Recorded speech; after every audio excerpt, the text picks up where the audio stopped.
Hello, my name is Anna Phil, and in one of my roles as a celebrant, I talk about the past a great deal. This time, my focus is on the here, the now, and even the future. So I've invited Daniel Wilton to talk to me about his journey to becoming one of the youngest councillors. Now, this is not about politics. This is about understanding the role of a councillor. Hello, Daniel. Hello. Thank you. Thank you for coming today. It's great to be here. Right. So, how did you become a councillor? Well, I've always had an interest in politics. It's always been there. I've never really understood where it's come from, but it's something I've always thought about following. And one of the ways to do that, obviously, is standing in your local area. For me, in my hometown of Normanton, and it actually came out of the blue almost. My predecessor had resigned at the last minute before the election period, so the period for the election where you have to put the papers in, the nomination papers, etc. And she resigned quite quickly before that, and I made the decision at that time that I could be the one to take her place. So it was a quick 6 weeks, and it was into the election. Being in the right place at the right time, absolutely, of course. Yeah. And also, I mentioned in my introduction that you are one of the youngest councillors. Yeah. How has age impacted on your role? Yeah. It's always there, and it's a sad thing at times because some people do look down on you for that. But actually what it's about doing is it's about showing that you're competent to do the job. It's about making sure you're in the room, having those discussions with the right people, putting forward your ideas. That's what it's about. And I think people, after a while, start to see that you have something about you, that you have a reason to be there. And the perspective as well, surely. Yeah, there absolutely is, and you've got to sometimes deal with that. You've got to somehow prove yourself to be the right person to do the job. I think it's been great this in the last set of elections. I think there were about 3 of us that got elected who were younger, so a bit of a team of us that kind of stand together and make sure that we are heard and that our voices are heard. Wakefield, the district that we do represent, is such a diverse place. We've got a lot of young people in there, and we want people to feel like their voices are heard, and they can do that as well. I think, yeah, that's the point, isn't it? Attracting the new generation. Do you think that gives them an insight into having social responsibility and having that voice, as you said? I hope so, and I hope that people have seen what I've done and can see that they can be heard. I'm pleased that obviously the government's looking about bringing the voting age down, because actually that's going to get more people involved in taking part in politics. And understanding what it's all about. Exactly. And I sometimes worry that, like when I was at school, it's not always discussed as it should be. And I think one of the things that needs to happen is politics and the political one needs to be understood at that level.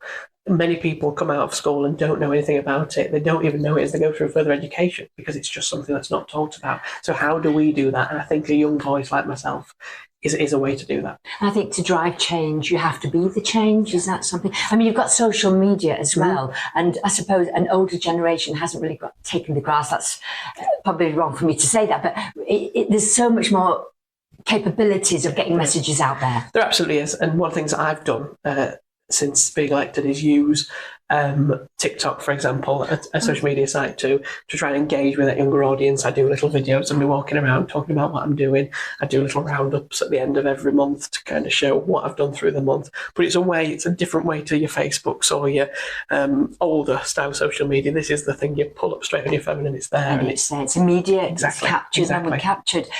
What sector are you are you in charge of a sector, or how does it work? So it's a bit of a strange one. I have my area, my ward, so I represent Normanton, and there's just to give a bit of context, there's 63 councillors that represent different bits of Wakefield. I represent Normanton, so a lot of my time is taken up by issues in the area. Can be anything from dog fouling to getting the bins emptied to even more difficult things like sometimes we need to be engaged in children's issues. So we would speak children's service a lot of the time, adult services, older people that need support. There's a lot of that. But as well as that side, that's my ward councillor hat on. I'm also the cabinet member for communities, which is an absolutely huge area, where I look after, for the whole district in this side, I look after community safety, licensing, enforcement, the poverty agenda. It's absolutely a huge area, but I've only been cabinet member for just over a month now. So I'm still getting to grips with all this side of things, but I'm really enjoying it. Every day's a new day. Every day's a new day, absolutely. Now, I've never considered my role as a celebrant to be a job, but more of a vocation. Yeah. Is that how you see your role? Because it's not a 9 to 5 and you do put in a fair few hours. Yeah, absolutely. I think I am lucky that I love what I do. I absolutely love it. And it's about, at the end of the day, getting those results for people. When somebody says to you, thank you for what you've done, and you can see you've made a difference, that's what it's about. But also, as I've just said, now I'm in cabinet as well. That does take up a bit more of my time. So I'm often jumping from meetings about my portfolio area, but then I'm also coming back to meetings about the ward in Normanton. So it is a very busy job. It's ever changing. You're going from one thing, talking about something really small like Mrs. Smith's bin outside a house, to then talking about regeneration in the city of Wakefield. It's very varied. It's very varied, and that's what I love. I love across the spectrum as well. I wasn't sure about that. I thought maybe you were sort of given it one designated task, but it's not really. No. It's a voice for everybody. Absolutely, and that's the thing. Anybody can contact me about anything. I might not always be able to do it exactly. I might not be able to do it myself, but I can always point people in the right direction. That's what it's about. And they know who to come to as well, exactly, I suppose, in that case. Yeah, I will always try and find out, even if I can't do it myself. Now, you've had some very interesting experiences and adventures, if I may call it that. Now, one was a recent invitation to Buckingham Palace, and number 2 is abseiling down Wakefield Cathedral. Yes. So tell me more about those two. So, Buckingham Palace, every year the council gets a small amount of tickets for some elected members to go along to Buckingham Palace and take part in the garden party. And I was lucky enough, I put myself forward to be in the ballot and I got chosen. So that was quite exciting. It was a lovely day. It was really nice, but it was lovely. We were there with all sorts of people, though, military service people, charity people that have been involved in charities, obviously local government side like myself. So it was really good to be chatting. It's a very patriotic thing as well. Yeah. It's one of those things people all would dream of going to Buckingham Palace and having that opportunity. I'll never do it again. That's the thing I want to remember. This is an opportunity. The rules are, once you've gone, you can't go again. So that's is that so? Yeah, apparently so. I didn't know this until recently, that you can't go again. So it's something I'm so pleased to have done, and really proud to have done and represent Wakefield there as well. It was a huge moment. And then going to the cathedral, the abseiling down the cathedral. It's a bit impressive. That's really impressive. It's good fun. It's a bit of an annual thing now, where the mayor's chosen charity, as well as the councillors. We have the mayor who chairs the council meetings and is kind of ceremonially in charge, represents the district all over the place, and he or she has a chosen charity. And one of the things that they regularly do is the abseil down the Wakefield Cathedral. Does the Lord Mayor do that as well? Depending on who they are, some have, some might not. But I did it last year for our former mayor Darren, who was Memory Action UK was his group, and they're fantastic, supporting families with people with dementia, and so I raised almost £300 for his charity by coming down. It was very exciting. There's a bit of a lip at the top. Once you're over that bit and you're coming down, it's quite fun. It's just that first bit when the military men say lean back. That's the moment that you go, oh, I'm not sure what I'm doing, but yeah, very good fun, and I'm looking forward to it again this year. Oh, so you are doing it again? I am so doing when it is that? It'll be in October, I think, either late October or it's September, October time. Now, you've heard it here first. I might even volunteer to do it with you. Fantastic. I don't know if I can dare, but what I'm saying now, I'm going to be clinging on to dear. Like I don't like heights, so this is a real challenge. I will try it. Now, you are still young, Daniel. What do you like to do in your spare time, if you have any spare time? I'm a normal, I try to think I'm a normal young lad who quite like fight in the pub every so often.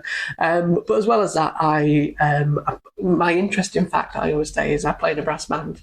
So that's my other area. So I play the tenor horn in a brass band. So I'm often at the weekends out across Yorkshire at times playing. There's some wonderful bands in this area. There is, and we're lucky to have them. I'm afraid I'm not at that level, but I play just up at the local band at Altofts and Normanton, and we have a good time. It's lovely and takes me away from, obviously my life's very busy. There's lots going on. My mind's often thinking about all sorts. So it's nice to go away and just think about the music on a Wednesday night rehearsal time, and just enjoy it. So that's my biggest hobby and spare time thing. Also, just I have a lovely partner who I often go out for a meal with, and we have a nice time at the weekends. But luckily, she understands if I can't always be there. And like we said, this is going back to that vocation and different hours and being there on hand. Yeah. To conclude, then. A few fun questions. Yeah. Favourite film? I got to say, for me, it's Star Wars. I'm the biggest Star Wars fan in the world. I watched them back to back, and yeah, you wouldn't go to conventions, though, would you? To be quite honest, I've been to one before. I wouldn't, not regularly, but I have once or twice. And your favourite dish? You said you like to go out for a meal. So yes, I got to say, I'm quite simple: pie and peas. Can't go wrong really? with it. Yeah, often at political fundraisers, you're often saying pie and peas. We should have a pie and pea day, shouldn't we? Absolutely should. Yeah, and favourite music? Favourite music, I've got to say, it's a very strange one. I'm a big Diana Ross fan. I think she's quite fantastic. Yeah, I'm a big fan. She was recently in concert as well, wasn't she? Yeah, she is. Seems to go around the country again. But yeah, I've got to say, I think that's my favourite music. Daniel, thank you so much for speaking with me today, and I wish you a wonderful, successful journey in life. Thank you. Thank you.